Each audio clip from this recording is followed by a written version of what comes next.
আর এই যে এটা হচ্ছে 1083 স্কোয়ার ফিটের এন্ট্রি। এই 1083 স্কোয়ার ফিটের সামনে হচ্ছে সিঁড়ি, আর এই যে দিকে লিফট।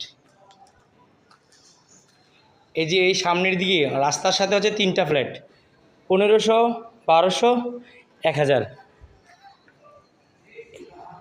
1083 স্কোয়ার ফিটের ফ্ল্যাটে এই যে আমরা ফার্স্টে ঢুকলাম, এটা হচ্ছে ড্রয়িং ডাইনিং একসাথে। এটা হচ্ছে একটা কিচেন রুম, এটা হচ্ছে একটা গেস্ট রুম, এটা হচ্ছে ওয়াশরুম,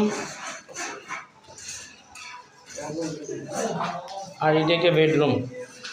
এদিকে একটা ক্যাবিনেট হবে। এই যে একদম ফ্রন্ট, এটা হচ্ছে বিল্ডিংটার ফ্রন্ট, সামনা। এই যে এটা হচ্ছে বিল্ডিংটার সামনা আর কি। এই যে এটা হচ্ছে সামনা।